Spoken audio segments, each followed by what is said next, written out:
Hi, legends. Welcome back to the Mason Cox Show. I hope you're having a great week because this week's a bit different. We're going to double the content for you because there's something unique happening in sports. Happens once a year and it's a big deal, and it's the start of the NBA season. So what we do?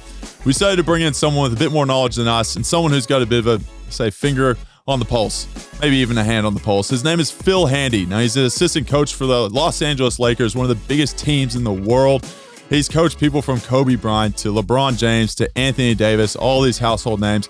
And we go through kind of basketball and how much the NBL has changed since he played back in the day to where it is now, and how it's changing the whole landscape of going into the NBA, along with some of the guys who've made it in the NBA, from Josh Giddey to Patty Mills and Ben Simmons and everyone else you could possibly imagine. It's a great chat. He's a great mentor for a lot of high-profile athletes, and he's done a lot for them over the years. So there's some absolute gems in this one, and we're really excited for you to listen to it. So without further ado, here we go. I'll go through a bit of his resume. He played for the Hawaii Rainbow Warriors. He played for the Omaha Racers, the Nancy Baskets, the Mackers, Bobcats, Giants, Tigers, Razorbacks, and now he's coached the Cavaliers, Raptors, and now is a coach for the Lakers. He's been around town. He's been around the world, to be honest. And now he's one of the most well-respected assistant coaches in the NBA, and coaching people like, LeBron James. So we'll say massive thank you for coming on, Phil. Man. Phil Handy. I haven't actually said your full name, but massive thank you, man. It's an absolute honor to have you. Man. Mason, it's a pleasure to be here in the mobile. I don't know what to call it. The mobile cast. The rolling van, bro. It's all love, man. I appreciate you having me on. No worries, man. And you actually played here in Melbourne. So you played for the Melbourne Tigers. Give people a bit of a background of your connection to Australia. You played with Andrew Gaze. Yes, sir. Now, he's a big deal here in Melbourne. Yes, sir. Everyone loves him. Now, my question to you, would you get him on one-on-one? You know what, man? When I first got here to Melbourne, I think Drewy was with the national team. Yeah. So they were playing. Matter of fact, Team USA, and they were preparing for the Olympics. Yeah. He came back super late. So fortunately for my man Drewy, we didn't get to have that one-on-one. But I tell you who I did play, Copes. Yeah. I used to knock his head every day. Yeah, no chance. No chance. And I know Copes is gonna see this too and come back want to talk some. He gonna want to talk some talk a little ish, So unreal, man. Well, I'll jump straight into it. I want to talk about, I guess, the NBL and how much it's changed since you played. Like, the NBL obviously now is a massive pathway for people to go to the NBA, and something that they're going around the NCAA system and coming out here to actually play. And you got guys like LaMelo Ball, obviously, RJ Hampton, these guys have come over and played. What's your thoughts on how much it's changed and how it's kind of really changed the whole game of the avenue into the NBA? Yeah, man, I think the Rising Stars program they put in is a phenomenal thing. And I think it's the track record of it. Even the kid, Josh Giddey, he kind of went through, even though he's Australian grown, going through that program, and for him to be able to take that next step. It's a program, man, I think, for young athletes, if they don't want to play in college, if they don't want to play in the G League, this is a great avenue. And I say it because the Australian League, couple things, English-speaking country. Yeah. The weather is obviously great. You come down in the summertime, but the league, the basketball league itself is an incredible league. The talent is top-notch. The coaching is top-notch. And so for these young athletes, this is a great, almost in some ways, man, a little bit tougher than college. Yeah. A lot tougher than college because you're playing with grown men that have professional experience, and you're going to get a chance to get coached in a professional environment. So I'm a big fan of the Rising Stars program and what the NBL is doing. Yeah, it's pretty amazing. Like, I played college ball at Oklahoma State back in the day with people like Marcus Smart. Yep. And it's funny because there was never even a thought of this kind of being a thing. Right. And now in the last 4 years, it's really just taken off. People don't understand this in Australia, right? You work in the NBA. The NBA has got some cash, some proper cash. And I try to describe this to people in the AFL world that NCAA, they're amazed that there's chartered flights for NCAA. And you laugh at that, and I laugh at that too, because I'm like, yo, there is some more money. That's amateur. That's not even professional yet. Well, I'll ask this first. Where's the weirdest place the NBA has ever taken you in the world? Most unique experience in the world you've ever gone? How in the hell did I land here? My first year with the Cavaliers, or not my second year with the Cavaliers, we went to Rio de Janeiro. I mean, it's not the weirdest place, but as a preseason game, we went to Rio de Janeiro to kind of honor Andy Varejao and play a game in front of his fans. That would be cool. It was pretty dope. Yeah. It was a dope experience. I can't remember who we went with. I think it might have been the Portland Trailblazers, I believe. But the experience was pretty dope just to see Andy go back because he absolutely loved there too. And taking his pro team, it was absolute bananas, man. The support that the people showed for him when we got back to Rio. Yeah, well, man, I can only imagine some of the stories that have probably come out of your life. And seriously, I could go for hours and just dive into some of the crazy shit that's probably happened. Hey, man, listen, just like yourself, Bass, you know how it is, man. You get into these things, you kind of look around at some point and you go, what the hell am I doing? For sure. How did I end up here? How am I in Melbourne in the back of a van? Hey, out with this guy? I have no idea. Man. I said all basketball is taking me to some weird places, man. It's been some awesome experience, I'm sure, man. I guess I'll go into this because obviously as an assistant coach, you are known to help shape people into the humans they are, not only on the basketball court, but also off the court. What's some of the best advice you've been given? Not you giving someone, but you've been given that you've really passed on to other people. Man, I think in this world of sports, right, we're polarized as public figures, coaches and athletes, and there's so many avenues for people to have things to say about you as a coach, as an athlete. Kobe gave me some advice, man, a long time ago. Just don't be concerned about what people think about you.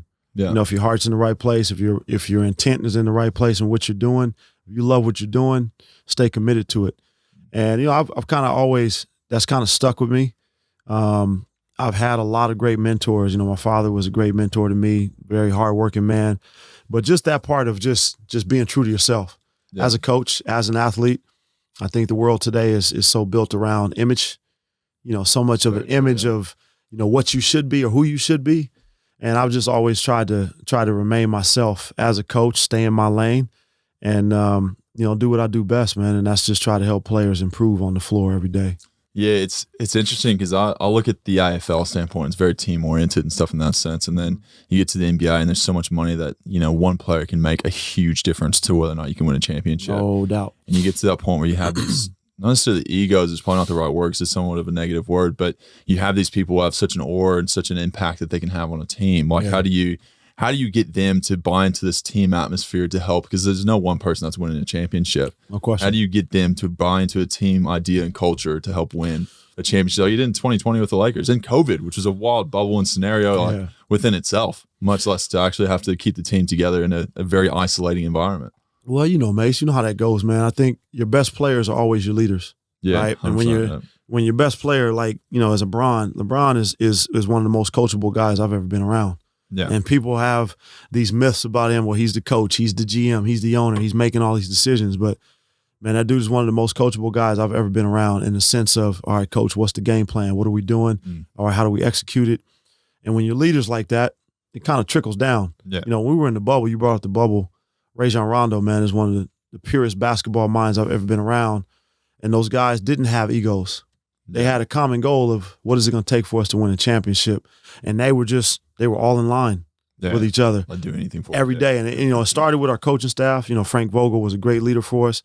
It started with the coaching staff and it trickled down to the players, but they held themselves accountable. In any championship caliber team, it doesn't always come from the coaches. You guys, your peers, role model for the you have to be able to hold each other accountable, right? Because there's going to be times where you're on the field, you're on the court, coaches can't get out there and do it for you. And so I think that part of just the ego, I think more ego is more off the court. Yeah. In people's personal lives, their persona, their brand.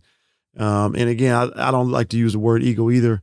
More of a brand thing. Yeah. But if you're a true competitor and a true professional, you're gonna put all that aside and put your job first and say, well, what's the main thing? The main thing. Let's keep the main thing the main thing. And how do we win a championship? Focus on the success part of things and the process that comes with it. For sure. And I've been a part of some great teams that have just had that kind of chemistry.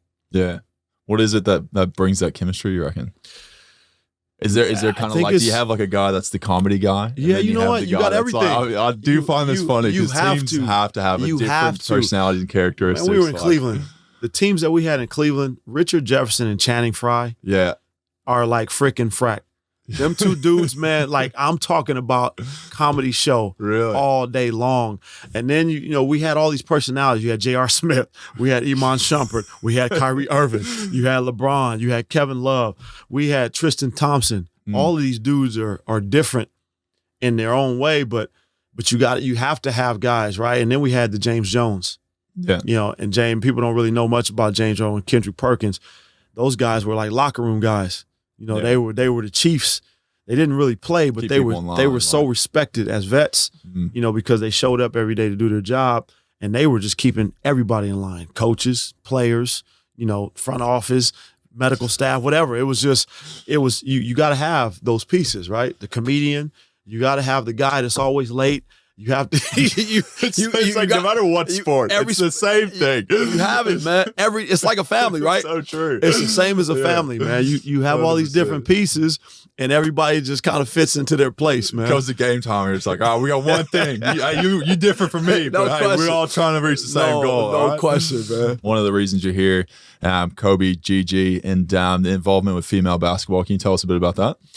Yeah, man. I think Kobe was a big inspiration for that. You know, I've always just been a fan of basketball players in general. You know, I don't really look at females as they're athletes to me. So general, when it comes to basketball, I'm coaching another athlete. But Kobe was really stirring the pot, you know, with his daughter, right? Really trying to push the envelope and getting behind women's basketball and making it more of a popular sport from the standpoint of say, hey, you know, you got to respect these women and what they're doing. You know, respect their craft. And it's been, you know, a torch that I've tried to be a part of to help carry. Yeah. And to me, man, it's just another part of the game of basketball. Women's basketball is growing so fast. You know, it's just rapid. And I just think not only the women basketball, I just think women sports in general, right? There's more of a spotlight on it of just respecting the female athlete and what they do. And so being able to work with some of the female athletes, you know, I've worked with Jewel Lloyd is, you know, probably closest to me. Yeah. You know, she was part of Kobe's family. She's part of Kyrie's family. Just having a chance to be around some of these elite athletes, man, it's amazing to watch them go through their process and watch them, you know, treat their profession just like anyone else would. Just like anybody else. And I think the misconception is it's women's sports because they're not as athletic. Yeah. You know, people think that the game is not as like they don't work pure. As hard or anything. But I'll tell you what, they're just as skilled. Most times they're more fundamentally sound. And people don't even know this. Women's basketball is probably more physical. Yes, that's actually, man. I'm going to say this with, you know, again, in a point because people don't understand how physical women's basketball is, man. They're physical. Man, they're physical as hell. I'll play for the NCAA women's team. I helped out with them before I played NCAA men. Those girls would back me down to the post. I was like, damn, Mark, this is a bad look for me. This is a bad look for me. Yeah. So it's good to see the growth. And I think it's just only going to continue. Matter of fact, you know, me and Michelle, my business, I was just saw a clip of a young lady online. She was doing a pick and roll drill. Man, she came off the pick and roll, pick and pop, jab, 2 dribbles. She's dunking. Walk right to the rim. Nasty. Jeez, nasty. It's going to be so interesting to see what the next generation's like, man. It's going to be unfair because it's just so accessible to like just making your game that much better, I feel like. But I appreciate it, man. Seriously, you got some good stories. I would go for like 2-3 hours, but I know you got stuff to do, man. You're only in Australia for so long, but I hope we catch up either in LA or in Australia next time you're in town, man. But I want to say a massive thank you for coming on. So good to chat to you, man. It's really fun to meet you, man. Let's get it, brother. For sure. All right, man. Thanks, bro. Yes, sir. All the best. Thanks so much for tuning in, legends. Really appreciate it. And Phil, what an amazing chat. He's mentored some of the highest professional athletes in the world. He's a person who I think has so much we can learn from, and hopefully you've been able to take out something from that chat. And you know, maybe we'll be able to do these shorts more often if this goes well. So just want to say, everyone, as always, like, comment, share, everything else. And hope you have an amazing day. And hopefully the Lakers can maybe go all the way this year. So enjoy the day. Hopefully you'll hear from us soon in the next podcast. And thanks so much for listening.